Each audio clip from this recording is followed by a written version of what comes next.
So the system creates its own monsters. And I'm talking about a corrupt system that is often led and championed by government officials.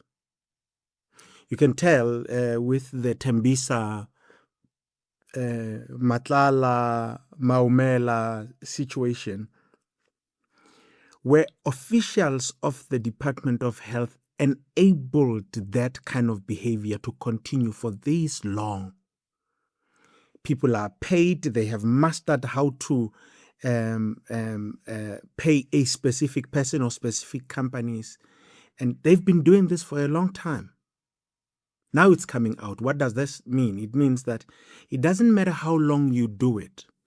At some point, as long as a light is shined on it, somebody would be held accountable. This is exactly what is happening in the Department of Transport. For the longest time, there are officials of government who have mastered the art of issuing permits, operating licenses to specific individuals, even when they knew that they are not supposed to. There's somebody who would own 100 vehicles and getting permits and operating licenses from the Department of Transport. The problem with that is that once this person has got 100 or 200 vehicles, those vehicles must work every day because they must be paid, they must be maintained, the drivers must be paid. So they must work every day. What this means is that that person is going to use the power that they have to bulldoze everybody because his vehicles or her vehicles must continue to run. This is exactly what's happening in Matatiele Drakensberg Taxi Association. And somebody is going to say, and I want people to understand, that you would think that I've got something personal, that these problems are exclusive to Matatiele Drakensberg Taxi Association. No, they are not exclusive. There are other associations that are having the same problems. But the Department of Transport in the Eastern Cape, and especially the Alfred Nzo region, there's been officials that have been issuing permits to specific individuals. They have made them so powerful that nobody else can ever speak against this person. These monsters are created by the system. They are created by officials of government. In the process, there are people that are losing their vehicles because even the loading system is manipulated. There are people who are not able to load at Drakensberg, whether locally or long distance. They're not able to load because there is someone whose vehicles must be prioritized at all times. Now we're going into December. We're going into the festive season. As it has been a practice over the years, people's vehicles are pushed back and people are not able to do the things that they are as operators. And some of them come here and you will see them trying to say that, no, things are okay. And then a couple of weeks later or months later, their vehicles would be gone, repossessed because you were praising a system that's not working for you. Just for purposes of trying to avoid being victimized, you just go on and just, glaze and praise a specific individual. I think time has come that this matter be attended to. But it must be attended to not from an operator's point of view. It must be attended to from a departmental point of view. I would like the Department of Transport to really find out who are the people, officials of government, that are enabling this kind of wrongness from a department's point of view. Alfred Nzo and the provincial department, we need to find out who are the people, because in Drakensberg, I don't want to call people's names, but those who know that there are people whose vehicles are more prioritized, and they have to be prioritized, by the way. What else can they do? I mean, you can't have 50, 100, 150 vehicles and they are not operating, they are not working.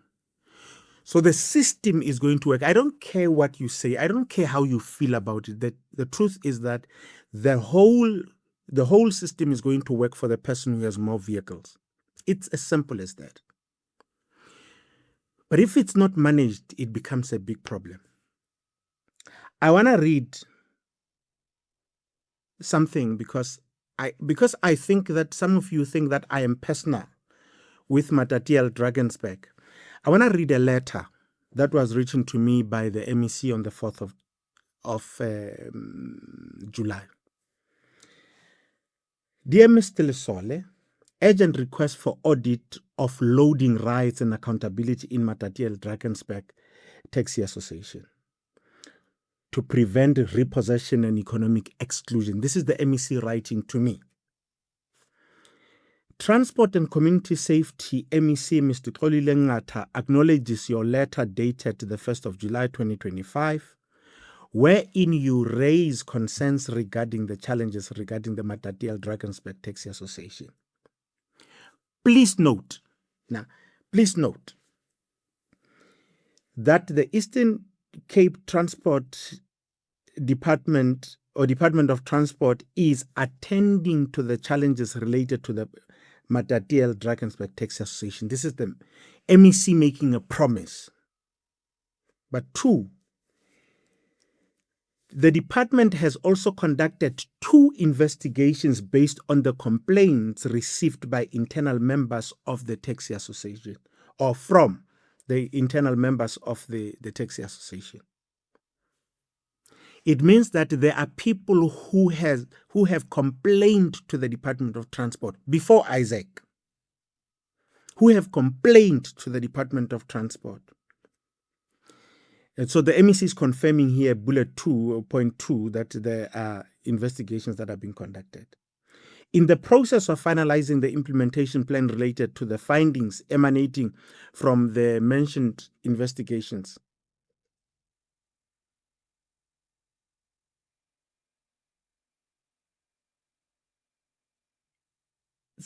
what does that mean? It means that the department has done some investigation and confirmed for itself that there are valid reasons for Matatiele Drakensberg Taxi Association to be monitored. This is not me, by the way. It is the MEC writing to me and confirming the complaints. And then listen to what the MEC says.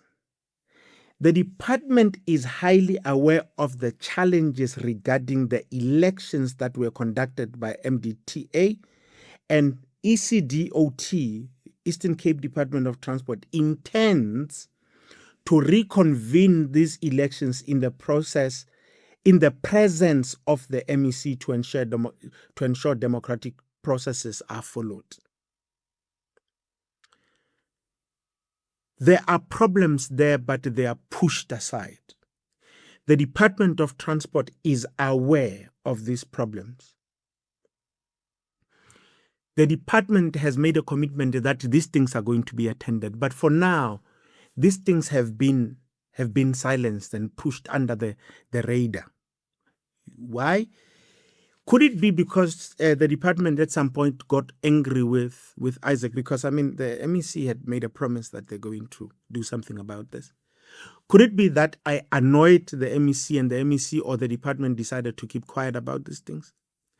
I want to separate these things, and I want to say that, MEC, I have now received additional complaints from Matatiele Drakensberg Taxi Association.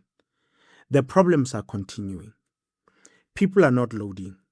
They are afraid that they are going to be excluded because there's this new phenomenon. In fact, it has been a phenomenon and it's everywhere in the taxi industry. It's called imoto yedlame. How on earth that imoto yedlame? So imoto yedlame for anybody who doesn't understand it, is a vehicle that will be appointed by the office in the event the office or the association wants to raise money. That vehicle will be given the right to load without queuing. All other vehicles are queuing, But this one will not queue. So if it arrives there, it will be in the front of the queue, and then it will load and go. Whether it's local or long distance, it will be allowed to do so. But it will be declared. Under normal circumstances, it must rotate. It can't be one person's vehicle. Or the vehicle can't be from one firm. It must be from multiple other firms because that's how it is done. But in Matatiele Drakensberg, it is mainly from a specific firm, and other vehicles are pushed outside. People are not loading. No, when Isaac, you are personal. No. You know the truth. Your drivers will tell you the truth. The operators will tell you the truth. It is a known thing. So what's the point I'm trying to make here? I'm trying to make a request, MEC. Two things. Can the department please try and find out who are the officials that have enabled this kind of situation? That's number one.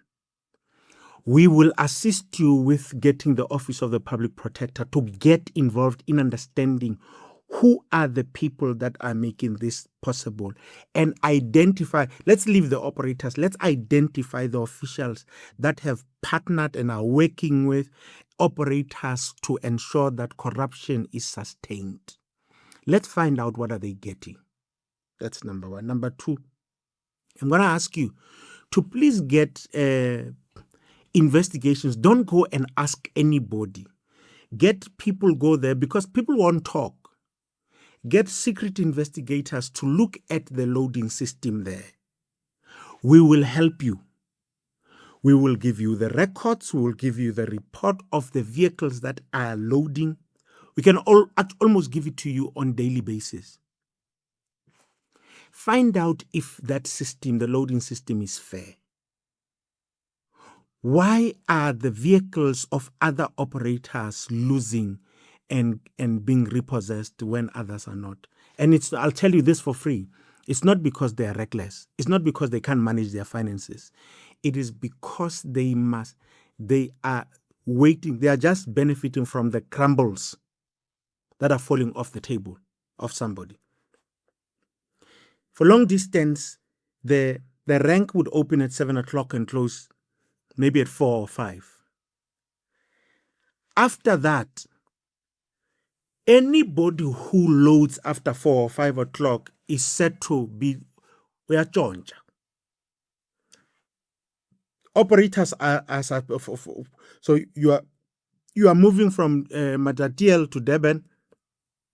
If you take people at 5 o'clock or 6 o'clock after hours, we are choncha, but we are choncha, and you can be penalized and when in actual fact, because they are saying that if the rank closes at 4 o'clock, anybody who comes at 4:30 must be queued for the car that's coming in the next day at 7 o'clock.